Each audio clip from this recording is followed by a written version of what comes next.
This lesson, we're going to show you one more really useful module within Node. So let's set that up. In order to grab modules, so we've got one called FS, and set that up, require, and the same way that we did the HTTP, we just bring that into our project. And this time what I'm going to do is I'm actually going to set up a file. I'm going to create a JSON file.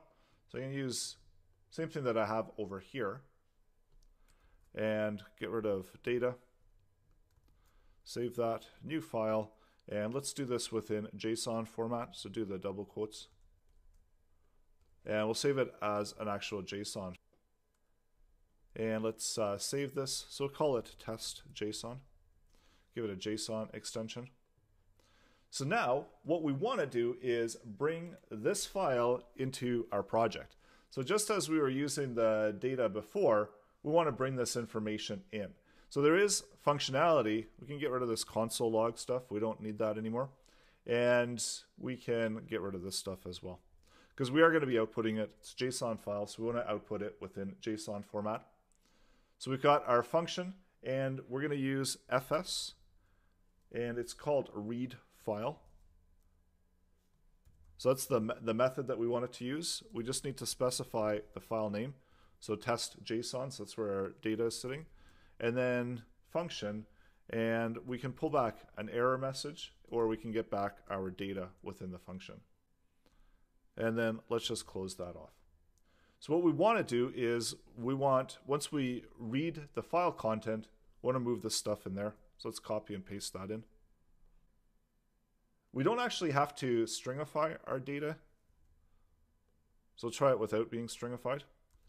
And I know it looks really similar, but this time we're pulling in the contents of test JSON as data and then writing that data out. So we need to open up our terminal and stop, and then start up Node.js again. Now we can go out to our page, refresh the page, and then of course we can make use of it if we need to. So if we want to output that first name, so let's console log out that information. So data into the console, and of course we have to stop this again. So Control C to stop. I'll clear it out, and let's start it back up again.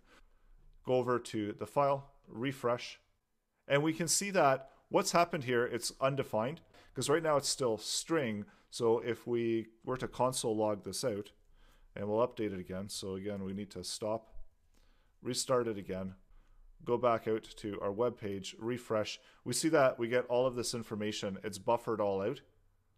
And we've got all of these characters and all of this. So we're not able to really make use of it within this type of format. Or just do let,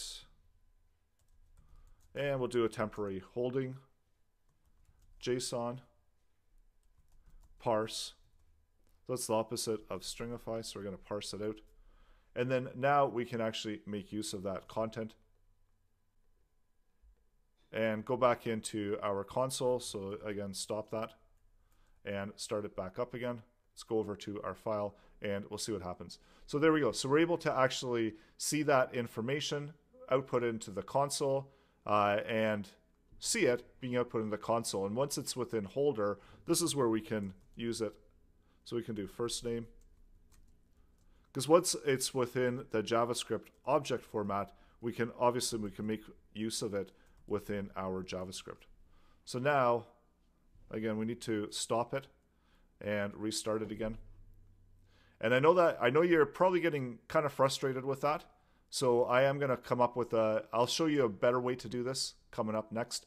So there we go. So that was the objective, was simply to console log out our first name and our last name. So whenever we go to the page, basically it's just outputting that content within the console. So go ahead, try this out for yourself. Bring this in as a file from external file data and bring it into your project.